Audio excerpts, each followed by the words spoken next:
এক শিকারী বন বিভাগের নিরাপত্তা কর্মীদের চোখ ফাঁকি দিয়ে রাতের আধারে গাড়ি নিয়ে রওনা দিল পশু শিকার করতে।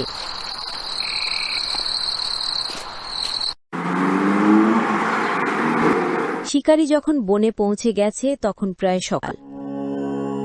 শিকারী ধীরে ধীরে চুপিসারে গহীন অরণ্যে প্রবেশ করল। শিকারীর হাতে ছিল একটি বন্দুক।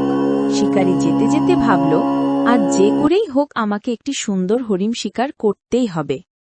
বনে ঢুকে কিছুদূর যেতেই সে দেখল এক সুন্দর হরিণ নদীর ধারে ঘাস খাচ্ছে। শিকারী নিঃশব্দে কাছে এসে বন্দুক থেকে গুলি ছুড়ল। ঠিক তখনই পেছন থেকে এক সিংহের গর্জন শুনে সে চমকে উঠল। ওরে বাপরে, এত ভয়ঙ্কর গর্জন! কে ওখানে? আমার তো গর্জন শুনেই গায়ে কাটা দিচ্ছে। আমি এই বনের রাজা সিংহ। তুমি কেন আমার বন ধ্বংস করতে এসেছ?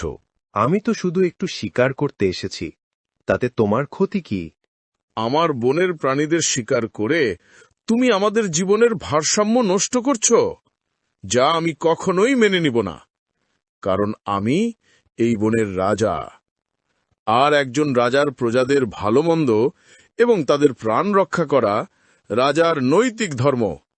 বাঁচতে চাইলে এখনই এখান থেকে চলে যাও। মহারাজ, এই মানুষটি আমাকে মারতে যাচ্ছিল, আমাকে বাঁচান। আমি মানুষ, প্রকৃতির অধিপতি। প্রাণীরা মানুষের জন্যই। মানুষরা প্রাণীদের মাংস খেয়েই জীবন ধারণ করে, আর তা যদি হয় হরিণের মাংস, তাহলে তো কথাই নেই। আহ, কি সুস্বাদু হরিণের মাংস! আমি তো আজকে এই হরিণকে শিকার করবই। মহারাজ, এই শিকারী আমাকে গুলি করেছে। আমি পায়ে ব্যথা পেয়েছি। ভাগ্যিস আমাকে গুলি লাগেনি। দয়া করে আমাকে বাঁচান সিংহরাজ।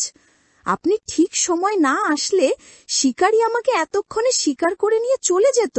দুষ্টু শিকারী, তুমি ভুলে গেছ সিংহরাজ তোমার সামনে দাঁড়িয়ে আছে। মানুষ পৃথিবীর শ্রেষ্ঠ জীব।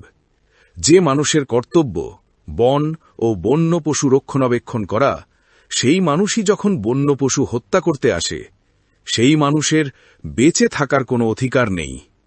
আজ তুমি বেঁচে ফিরতে পারবে না, দুষ্টু শিকারী। এই কথা বলে সিংহ শিকারীর ওপর ঝাঁপিয়ে পড়ে। শিকারীও বাঁচার জন্যে প্রাণপণে ছুটতে থাকে। কে আছো? আমাকে বাঁচাও! কেউ কি নেই আমাকে এই সিংহের হাত থেকে বাঁচানোর জন্য? কিন্তু শেষ রক্ষা হয় না। সিংহ শিকারীকে মেরে ফেলে। শিকারী তার কৃতকর্মের উচিত ফল পায়।